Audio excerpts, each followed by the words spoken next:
স্বাধীন ভারতের সবথেকে বড় কয়েন হচ্ছে এই যে 10 টাকার কয়েন। আজকের ভিডিওতে কিন্তু আমি এই 10 টাকার কয়েন সম্পর্কে বলবো না। আমি আজকে 2005 সালের এই যে দেখতে পাচ্ছেন 10 টাকার কয়েন সম্পর্কে বলবো। কয়েন সম্পর্কে বলার আগে আপনারা দেখছেন কয়েন মাস্টার প্রকাশ। ভিডিওটি ভালো লাগলে অবশ্যই আমার চ্যানেলটা সাবস্ক্রাইব করবেন। আর আপনারা যারা আমার কাছে আসতে চাইছেন কিভাবে আসবেন একটু মনোযোগ দিয়ে শুনবেন। যারা কলকাতা থেকে আমার কাছে আসতে চাইছেন তারা Howrah Bardhaman main line local ধরবেন।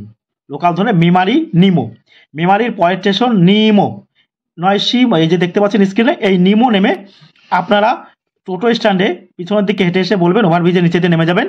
ওভারব্রিজের নিচে দিয়ে নেমে যাওয়ার পরে টোটো স্ট্যান্ডে গিয়ে বলবেন আমি প্রকাশের কাছে যাব। যে কোনো আমার যারা টোটো চালায় যে দাদা ভাইয়েরা তারা কিন্তু আপনাকে নিয়ে আসবেন। যারা শিয়ালদা থেকে আসবেন, কৃষ্ণনগর থেকে আসবেন, তারা কি করবেন দেখুন, শিয়ালদা থেকে ক্যানিং থেকে যারা আসবেন তারা শিয়ালদা থেকে শিয়ালদা বর্ধমান লোকাল ধরতে পারেন। 10:10 কিন্তু শিয়ালদা থেকে ছাড়ি, সেই লোকালটা ধরে আপনারা আমাদের কাছে চলে আসতে পারবেন পূর্ব বর্ধমান মেমারি নিমোতেই। আর এছাড়া আপনারা কি করতে পারবেন, রানাঘাট থেকে যারা আসছেন, কৃষ্ণনগর থেকে যারা আসছেন তারা কি করবেন, প্রথমে আসবেন নৈহাটি থেকে ব্যান্ডেল আসবেন, নৈহাটি ব্যান্ডেল লোকাল ধরে, তারপরে ব্যান্ডেল থেকে বর্ধমান লোকাল ধরবেন। লোকাল ধরে 40 থেকে 50 মিনিট লাগবে মেমারির পরের স্টেশন নিমো। এই নিমো স্টেশনে নেমে আপনারা পিছনের দিকে হেঁটে আসবেন।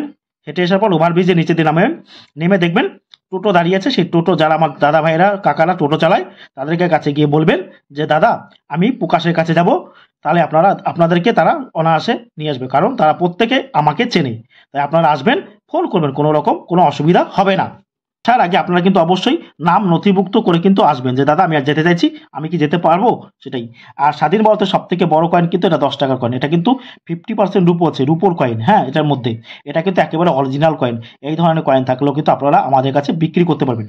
আজকের ভিডিওতে আমি যে কয়েন সম্পর্কে কথা বলবো সেটা হচ্ছে 2005 সালের, আর 2006 সালে আর 2007 সালের কয়েন বেরিয়েছিল। 2005, 6 আর 7 সেই কয়েন 10 টাকার কয়েন সম্পর্কে বলবো। একটা কয়েন আছে যেগুলো কিন্তু খুব দামি বা ভীষণ দাম, সেই কয়েনটা সম্পর্কেই জানবো। এই কয়েনটা সম্পর্কে জানার আগে এই কয়েনটা কি ধাতু দিয়ে তৈরি, ওজন কি আছে সেটা একটু চট করে আমরা একটু জেনে নিই। এই কয়েনটা হচ্ছে যে ধাতু দিয়ে তৈরি সেটা হচ্ছে বাই মেটাল। অর্থাৎ বাই মেটাল মানে কি আপনারা জানবেন, 1 বা 2 এর বেশি ধাতু দিয়ে যে কয়েনগুলো তৈরি করা হয় তাকে বলা হয় বাই মেটাল কয়েন। যেমন এই কয়েনটা তৈরি করা আছে নিকেল, ব্রোঞ্জ এবং কপার দিয়ে, তামা দিয়ে কিন্তু এই কয়েনটা তৈরি করা আছে। এই কয়েনটার ওজন আছে 7.71 গ্রাম, আর সাইজ হচ্ছে 27 mm, এখান থেকে 27 mm। আর শেপ কিন্তু সার্কুলার বা রাউন্ড। এই কয়েনটা একদিকে লেখা রয়েছে দেখুন, এই যে ভারত হিন্দিতে, আর এই যে ইন্ডিয়া দেখতে পাচ্ছেন ইংলিশে লেখা রয়েছে। আর এই যে দেখুন অশোকের স্তম্ভ রয়েছে সত্যমেव জয়তে। আর এই যে দেখুন 10 লেখা রয়েছে, 10 বড় করে ইংরেজিতে 10। আর এই জায়গায় দেখতে পাচ্ছেন 2005, এই যে নয়ডা মিন্টের সাইন, অর্থাৎ পুট ডট যা আপনারা বলতে পারেন। আমরা অনেকে পুট বলি, ডট বলি, বিন্দু বলি, বড় করে বিন্দু। আর এদিকে অপোজিট সাইডে আমরা দেখতে পাচ্ছি 10 রুপি যে লেখা রয়েছে হিন্দিতে, আর ইংলিশে লেখা রয়েছে 10 রুপিস ইংলিশে।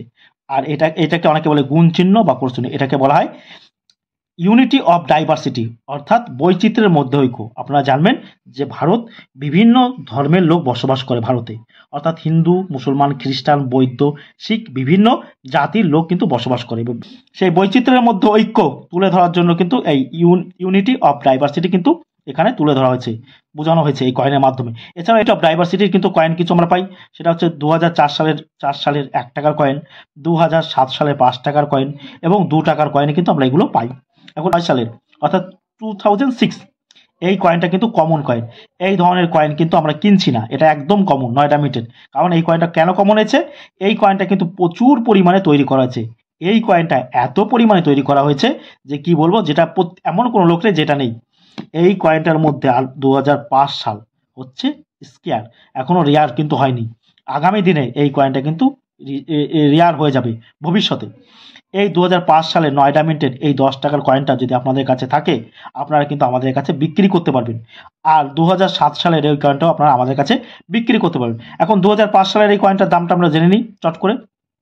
2005 সালের এই কয়েনটার ফাইন কন্ডিশনে পাবেন 300 টাকা, ভেরি ফাইন কন্ডিশনে পাবেন 500 টাকা, এক্সট্রা ফাইন কন্ডিশনে পাবেন 800 টাকা, ইউএনসি কন্ডিশনে পাবেন 3000 টাকা। এই কয়েনটা কিন্তু ইউএনসি কন্ডিশনে যদি থাকে তাহলে আপনারা 3000 টাকা কিন্তু আমাদের কাছে বিক্রি করতে পারেন। সেটা কি অনেকেই বলেছিলেন যে 2005 সালের 10 টাকার কয়েন আছে, এই দেখুন এই যে রয়েছে।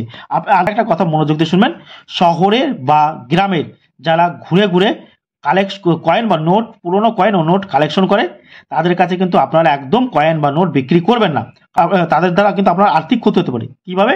যে আপনার মূল্যবান কয়েন, সে কিন্তু দেখুন মূল্যবান 5 টাকার 10 টাকার 2005 সালের কয়েন, সে কিন্তু 20 টাকা দিয়ে আপনার কাছ থেকে 30 টাকা দিয়ে নিয়ে নেবে, যার দাম কিন্তু তার থেকে অনেক বেশি, কয়েক গুণ বেশি। তাই বলছি তাদের কাছে একদম কয়েন বিক্রি করবেন না। আমার ভিডিও যারা নিয়মিত দেখছেন তাদেরকে বলছি আমার ভিডিও দেখবেন, যেগুলো আমি ভ্যালুয়েবল কয়েন বলছি সেগুলো আপনারা লিখে রাখবেন এবং দামে যদি বনিবনা হয় তবেই আমার কাছে বিক্রি করবেন। এবং গ্রামে যে সমস্ত দালালেরা ঘুরে ঘুরে পুরনো কয়েন নেয় তাদের কাছ থেকে কিন্তু আপনারা সাবধান থাকবেন, কারণ তারা আপনাদের লক্ষ লক্ষ টাকা কিন্তু ক্ষতি করে দিচ্ছে। ঠিক দাম পায় সেই পথই কিন্তু দেখানো হচ্ছে এবং বিভিন্ন কয়েনের মিউল সম্পর্কেও কিন্তু আমাদের এই ভিডিওতে বলা হয়ে থাকে। আর 2007 সালের 10 টাকার কয়েন আমি 20 টাকা এবং 50 টাকা, 30 টাকা, 50 টাকা দিয়ে কিনছি ভালো কন্ডিশন হলে। এই 2007 সালের 20 টাকা 10 টাকার কয়েন যদি আপনাদের কাছে থাকে, আপনারা আমাদের কাছে সেই কয়েনগুলো বিক্রি করতে পারবেন। আর 2006 সালের, বারবার বলছি 2006 সালের কিন্তু 10 টাকার কয়েন আমরা কিন্তু কিনছি না, এটা বিক্রি হবে না, কারণ এটা বিক্রি হয় না। অন্য ভিডিওতে যদি এই কয়েনের দাম বলে থাকে 1,50,000, সেগুলো কিন্তু মিথ্যে। সেই বুঝি সেই মিথ্যে ভিডিও থেকে দূরে থাকবেন। কয়েন বা নোট বিক্রি করার জন্য কোনো প্রকার রেজিস্ট্রেশন ফি বা কোনো ফি হিসেবে টাকা কিন্তু কাউকে দেবে না, যারা চায় তাদের প্রতারক। বয়সটার প্রকাশের মূল উদ্দেশ্য হচ্ছে বাংলার মানুষকে সঠিক পথে চালনা করা, যাতে মানুষ সঠিক পথে থাকতে পারে। ভিডিওটি ভালো লাগলে অবশ্যই চ্যানেলটা সাবস্ক্রাইব করবেন। আজকে ভিডিওটা এখানে শেষ করছি, সবাই ভালো থাকবেন, ধন্যবাদ।